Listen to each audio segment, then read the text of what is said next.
Hello and welcome back to my Stardew Valley challenge run where I try to reach perfection as soon as the game lets me. In the last episode, we made much more progress on Ginger Island by getting enchantments on our tools, getting a new hammer weapon, and finally getting into Mr. Key's walnut room. And for this week, well, I guess I'll just have to watch and find out. And, aw, Quill loves you. Or me, us, Hanj. Yay! You might have noticed the many tackles in my inventory earlier, and that's a good indication that I'm fishing today. Using some of our crab pot fish, I can make fish stew. This is a +3 fishing buff that lasts a long time, which will be perfect for today because we're going to do a lot of fishing. After visiting our animals, we can visit the forest animals and hand over some goods to the raccoons. It's not necessary to help them grow their family for perfection, but the timing is going to work out perfectly that I'm going to do it anyways. We have two choices for our special order this week, tropical fish or the prismatic jelly, and the tropical fish one doesn't give a crafting recipe, whereas the jelly does, so we'll pick the latter. With this hot pepper gift, we reach 9 hearts with our boyfriend Shane, and I'm choosing to invest a star drop tea to get him to 10 hearts now. And I hope you mean non-alcoholic beer, I thought you stopped drinking. Anyways, a rainy day's gonna come up soon, and I'm planning on getting the mermaid pendant then to propose to Shane with. We make it to Ginger Island and book it to Mr. Key's walnut room. We can have 2 different key quests active at the same time, and I'm going to choose Extended Family.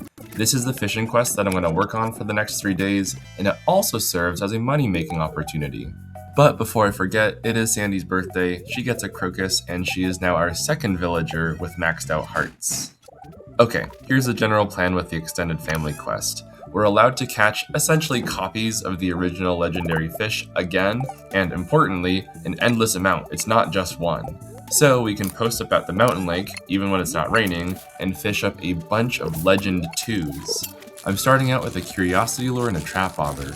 I think without the trap bobber, I wouldn't be able to catch them, and the curiosity lure increases the chances of having them bite. However, these fish are only gold star rated instead of iridium star rated. So I'm going to use the gold star ones to make bait, put it in the advanced iridium rod, and then use the quality bobber instead of the curiosity lure to then fish up iridium legend 2s. Along the way, we encounter golden fishing treasure chests, which have a small chance to drop star drop tea, which we'll eventually need for perfection once we meet Kent. Unfortunately, this one doesn't have it. Fortunately, it does have Legend 2 row, which we could preserve and then sell for a good profit. So that's generally the plan. Curiosity lure for Gold Star Legend 2s, they become bait. Then quality bobbers for Iridium Star Legend 2s, and hey, golden treasure chests along the way, hoping for a star drop tea. This upcoming fishing montage is a good time to tell you about a problem that I have. We need a lot of money, specifically for the wizard buildings. The gold clock alone costs 10 million gold, and we also need some money for the 4 warp towers. Throughout this video, I'm trying different ways to get gold, and the current strategy is this fishing quest. The base price of a Legend 2 is 5,000 gold, and we can increase that in a few different ways. Iridium quality fish sell for double, and smoking those fish doubles it once again. Then the professions, angler and artisan, increase the sell price by 50% and 40% respectively. In the end, every smoked Iridium Legend 2 is worth 42,000 gold.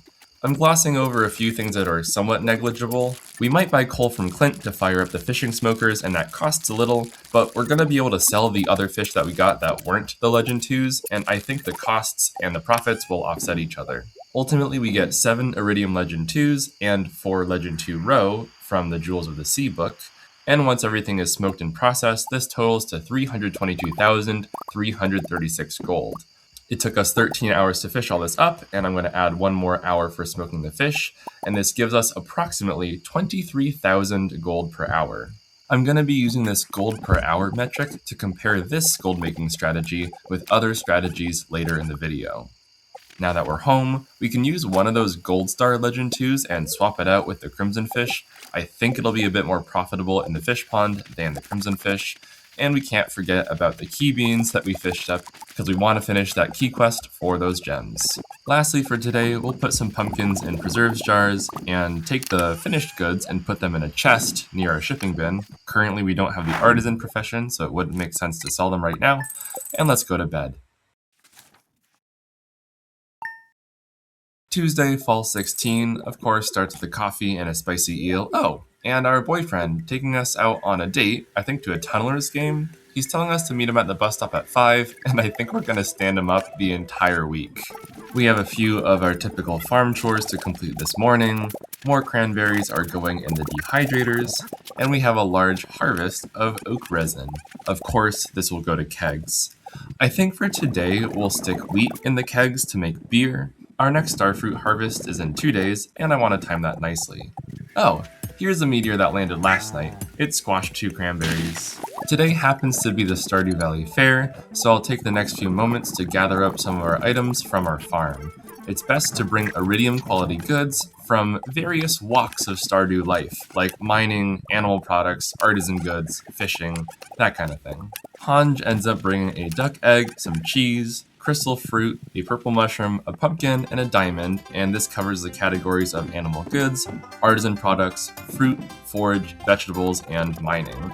It's not necessary to get first in this competition, but it does feel good. After picking up the items in our Grange display and talking to all available villagers, we'll bet half of our total tokens on green. And lose. Wow, twice in a row. Well, supposedly green is 3 times as likely as orange, so as long as you employ this strategy of betting half of your total on green and repeatedly doing it, you're eventually going to be able to get enough star tokens to buy out all the items in this event's shop. From a perfection standpoint, attending the Stardew Valley Fair is necessary. First, we can purchase a rare crow, which we'll need if we want to craft the deluxe scarecrow later on, and second, we can purchase a star drop. This is another perfection requirement. The festival takes up most of the time this day, so we can't farm gold like we did yesterday by catching a whole bunch of Legend 2s. However, we can still make progress on our extended family quest by going down south in Cindersap Forest and trying to fish up Glacierfish Jr.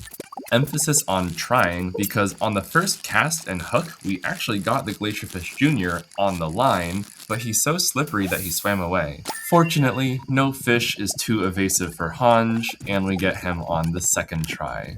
And before hopping off to bed, we can see that a thunderstorm is approaching. This is actually wonderful. We're really low on batteries right now, and this will help us replenish our stock.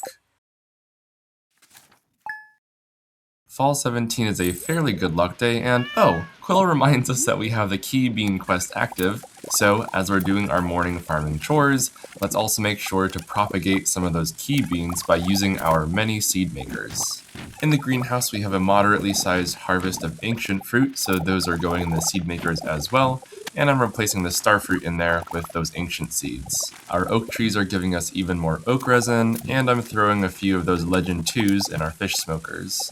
In town, we find a help wanted quest. Lewis wants to put a ruby underneath his pillow. A little bit strange, maybe a little superstitious. Either way, we get another help wanted quest done. We head over to Pierre's and buy a full stack of wheat seeds. I'll be planting these in place of the pumpkins that we currently have, and that's because wheat and key beans grow at the same rate, so I'll be planting both side by side as we propagate more of the beans. The last 2 hours net us only 1 Iridium Legend 2, that's just a little bit below average what we saw on Monday.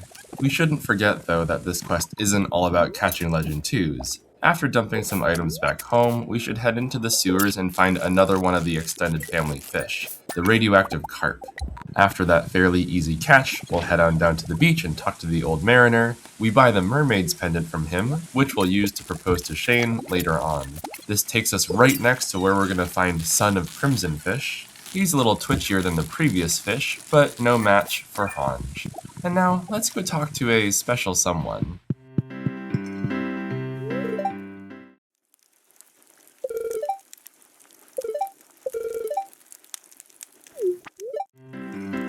You hear that, Pelican Town? Shane and Hanj are getting married.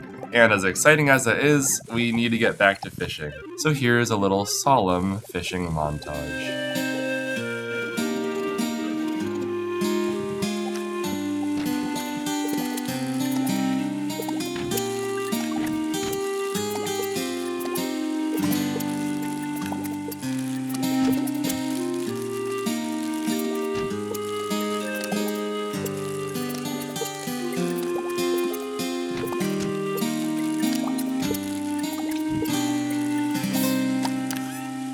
After 5 more hours of fishing, just 1 more Legend 2.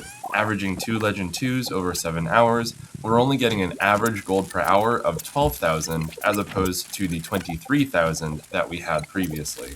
This does at least give me evidence of what a bad fishing day looks like with this quest. And speaking of, we ought to finish the quest, so we're sitting here trying to fish up Miss Angler. If she doesn't bite before 1:50 a.m., I'd totally restart the day so we have a chance to complete the quest, but fortunately she bites, and I try to go down here to get the treasure chest, but she follows, and I catch her without getting the chest.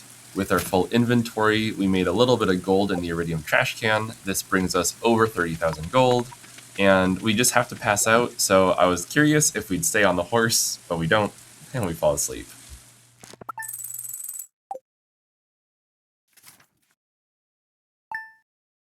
Thursday, Fall 18 starts with a strategy that I like to call RNG farming. When we have to rely on random number generation for a rare event, it's best to do that at the start of the day because if it doesn't happen for a while, you can just reset the day and start again. I'm using the picture taking strategy to look at the floors outside of the game as to not waste in-game time, and search for the prismatic slime so I can get the prismatic jelly and give it to the wizard. To break up the tedium, I'm going out of my way to slay large groups of enemies in hopes to get a little bit of gold from the parrot egg. A few more monsters and a lot of floors later, we finally make it down to this floor, and aha! There's the prismatic slime. Of course you can tell it doesn't fit in with the other ice slimes, but also its head bob doesn't match its body color in the photo, and that was a dead giveaway that this is indeed a prismatic slime. After spending those 2 hours to complete that special order, now we can turn our attention back to the farm, of course starting with dehydrating some cranberries, but also making some cave carrot juice and snow yam pickles for the future raccoon request next Monday. Today's Marnie's birthday, so of course we're going to visit her down at the ranch. Giving her a pink cake raises her up to 9 hearts, and talking to her gives us the 10th and final heart.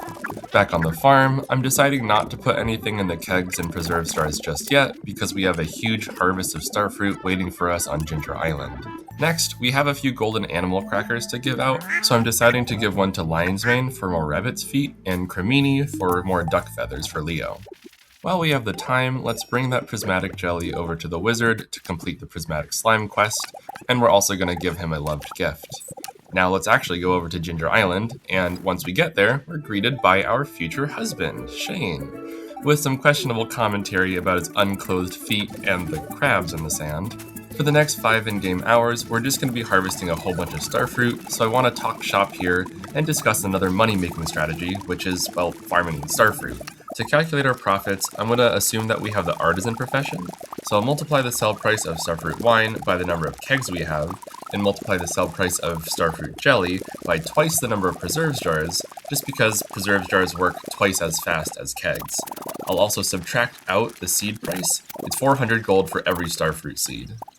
Okay, now that we're done planting and reseeding, let's take a little break and just say that I'm finally completing that largemouth bass quest with Jody, and now back to the numbers. It took us 5 hours to harvest and replant the starfruit, and it's going to take us another 5 hours to put them in all of our artisan good machines. I'm going to tack on a +1 hour for buying seeds from Sandy, and another +1 hour for that second preserves jar swap. Farming also does take a lot of passive time just waiting for the crops to grow, but I do want to consider my active in-game time so I can compare this activity with other ones like fishing for those Legend 2s. In Starfruit Conclusion, I'm getting roughly 80,000 gold for every active hour of work, and that number is only going to go up with the more kegs that we create. So in Second Conclusion, we should always be farming or processing starfruit if we have the chance. A few more things before bed, we're smoking more of those legendary fish, planting and fertilizing more acorns so we can get oak trees, and getting just a few more ancient fruit from our greenhouse. Friday, Fall 19 is a very lucky day, which makes me want to spend it in the Skull Cavern, but first, we have even more money to make. This time, we're still farming, but instead of starfruit, we're going to be harvesting our pumpkins and our cranberries. Just like last time, I want to calculate my total profits and the time it takes to generate said profits. We're going to harvest 405 pumpkins, and we're going to get about 900 gold per pumpkin because the artisan goods sell for 1,000 and we buy the seeds for 100. As a little note, I'm also doing a key bean swap here and propagating those. Okay, back to money. To find the per cranberry profits, first we'll take the sell price of the dried cranberries and divide it by 5, as it takes 5 cranberries to get the dried cranberries. We're going to subtract 30, which is roughly the per harvest cost of cranberry seeds. And then finally, once we have the unit profit of cranberries, we can multiply it by the 650 that we got today. Finally, to calculate the time taken, I'm just going to do the 12 that we did for the starfruit and add 1. The reasoning is that we harvested roughly the same number of crops, 700, and it takes a little bit more labor to work the dehydrators. In the end, we get roughly 35,000 gold from harvesting and processing fall crops, which is less than half of starfruit, but still more than those legend 2s. It's already 2 p.m. and all we've done is work on our farm. There are 2 more things I want to do before we get to the Skull Cavern. First, we'll finish a quest by giving Caroline a pumpkin so she can carve it with Abigail. And second, we'll go to the Adventurers Guild and buy 99 explosive ammo to give us a full stack of 100. By the time we actually get started with the Skull Cavern run, it's roughly 3 p.m., and this is an incredibly late start by my standards. So I'm using some strategies to make sure that the run is still relatively useful. First, I'm using the picture taking strategy, like I've mentioned before, just so I can figure out whether a floor is even useful to be on without wasting in-game time. If the floor doesn't look useful, I'll use staircases, that's the second strategy.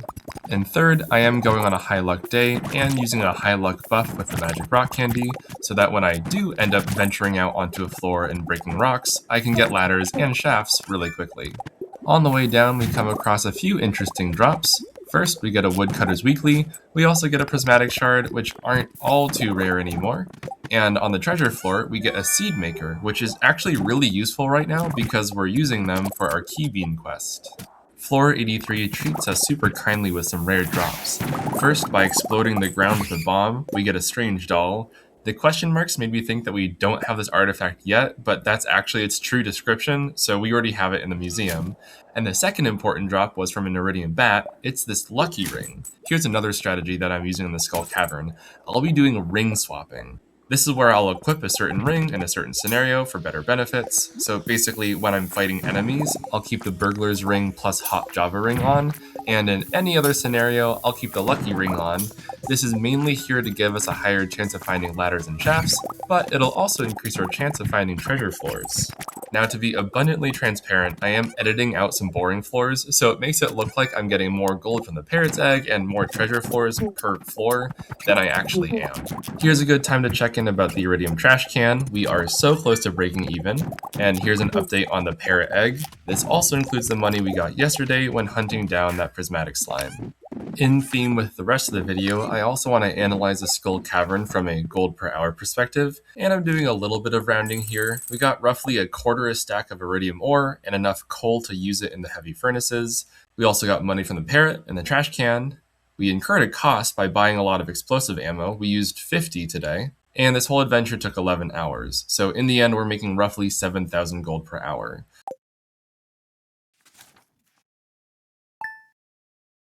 Alright, Fall 20 starts with us. Wait. Oh my goodness, I completely forgot. We're getting married to Shane. He set it all up, and we're still wearing the pan on our head.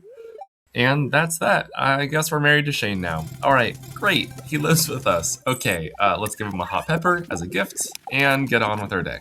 So far, when crunching the numbers, it just seems like the best thing to do to make money is to farm and turn the produce into artisan goods, so we'll do just that. We're also going to get some more ancient fruit and propagate those, planting more in the greenhouse. Now that we're done with our morning chores, let's load up on some geodes and head on over to Clint's. I'm also bringing that strange doll from yesterday, and this is where I realized in real time that, wait a second, we already have one of these. Hopefully seeing the triple question mark on the blank ones is a good enough excuse as to why I was confused and thought we hadn't gotten this one yet. Alrighty, at Clint's, he can open up a whole bunch of geodes for us. Some interesting items that we got include a pearl, a treasure chest, a prismatic shard, and 2 different fruit tree saplings that I'm deciding not to even plant. They're only going to be ready by, well, winter day 20, and it just doesn't feel worth it to wait all that long for like a dozen fruit. Let's go ahead and rescue that radioactive carp and son of crimson fish that we stuck up at the mountain lake, only to put them in a fish smoker so we can sell them later on. Once again, I feel quite thankful for that thunderstorm earlier in the week because it nets us 21 batteries from our lightning rods. While we're down here, let's take care of our animals by petting them and turning their products into artisan goods. Then we'll prepare our inventory to go to Ginger Island. And what does that say? I need Joja Cola for a calzone? Ugh, that just sounds disgusting. Oh, what's not disgusting is a star drop tea. Nice, we got one back after giving one to Shane earlier this week. Wow, Pierre, I just got married and all you can think of is your business? That's... Whew, alright. Well, I mean, for perfection we need to get him to like us, so have the calamari, have the Joja Cola. Well, on to more important things. I brought one of the rain totems that we got from a treasure floor over to Ginger Island, so we can finally get those golden walnuts from the mermaid. Panning in the dig site gives us, basically nothing. However, when mining these bone nodes, we get a trilobite. And not even like 2 seconds later, okay, maybe more like an hour in game, we get the palm fossil. This means that the last artifact we haven't found is that yellow strange doll. Our luck with archaeology doesn't stop there. Over in the jungle we scythe some weeds and we find the mummified frog. Let's bring that over to Professor Snail. The reward here is just one golden walnut, but it's one more walnut to our eventual goal of 130.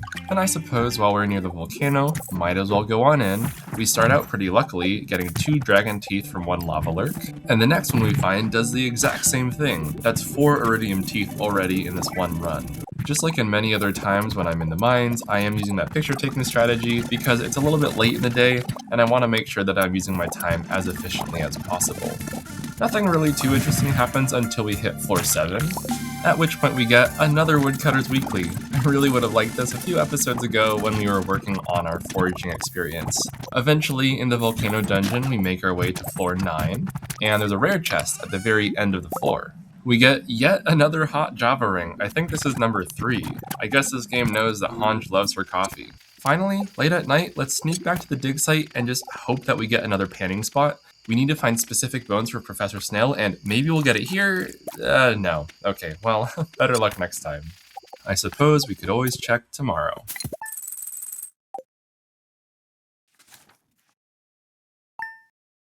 My morning route on Fall 21 was meticulously planned out. First, there's a panning spot that appears down at the beach, which nets us an artifact trove, and this muscle node in particular drops a snake vertebrae.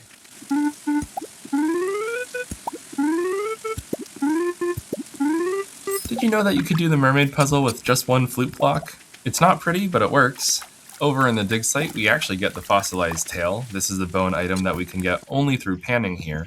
Leo gets his requisite bi-weekly duck feather, and we drop off that fossilized tail at Professor Snail's. Just like yesterday, after visiting Professor Snail, let's head on up to the volcano. This volcano dungeon run isn't all too interesting. We get, some cinder shards, a dragon tooth, some pineapple seeds, but while we're doing this little montage, let me update you on the parrot egg and the iridium trash can. At this point, we've reached 55,500 gold with a parrot egg, and 34,004 gold with the trash can. We are so close to breaking even. Now that you're updated on the money, let me show you what we got from the rare chest on floor 9. Another dragon tooth club. This time though, it has a +5 attack buff. So once we get a new enchantment on it, this will be our new club. Before we head on home, let's pay the parrot some golden walnuts to get the island trader on the island. And here we can trade for a crafting recipe and a cooking recipe.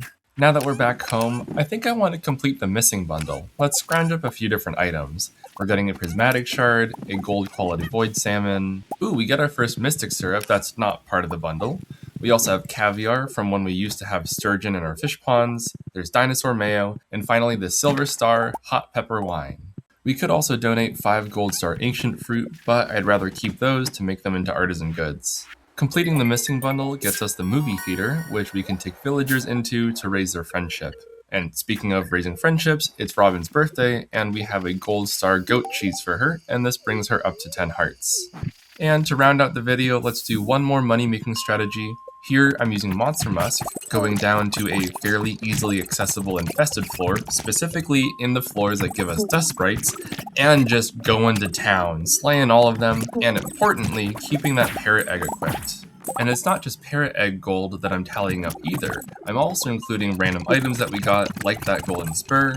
Also, there's coal that we're getting from the dust sprites, and interestingly, the coffee we get from our hot Java ring is a considerable amount of gold too.